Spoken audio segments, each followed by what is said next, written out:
حسن سواریان تو خاطرم هست یه چند تا نارنجک برداشت اومد از اینجا زیر آتیش گرفتنش، در رفت دادم میزیم حسن مراقب باش، نارنجک نندازم رو سرت، حسن مراقب باش.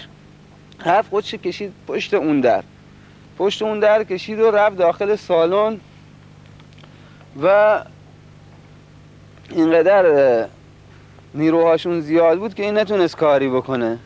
سریع با یه حالت اضطرابی برگشت گفت بابا پر عراقی اینجا. این نامی که ما میگیم از نظر جثه 4 تا جثه ما بودن، یعنی هیکلای درشت و نیروهای مخصوصش بودن که اون روز ما دورشون زدیم. این ساختمون رو اینقدر تو شلیک کردم، اگه تشریف ببینیم آتیش هم گرفته بود. اون روز ما این ساختمون رو آتیشش زدیم.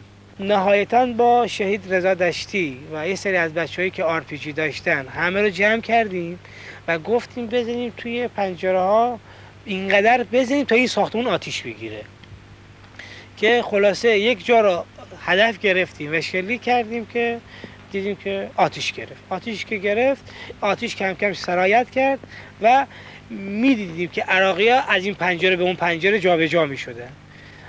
بعد دیگه بچه‌ها از اون پایین ساختمون حمله کردند و این ساختمون رو هم تصرف کردن که عراقی‌ها در حینی که داشتن تو این محوطه فرار می‌کردن بچه‌ها از عقب می‌زدند و خیلی از جنازه هاشون تا مدت‌ها اینجا افتادن. تو بگو که آیا این تصاویر واقعی ترند یا روزهایی که من و تو واماندگان از قافله عشق یکی پس از دیگری می‌گذرانیم.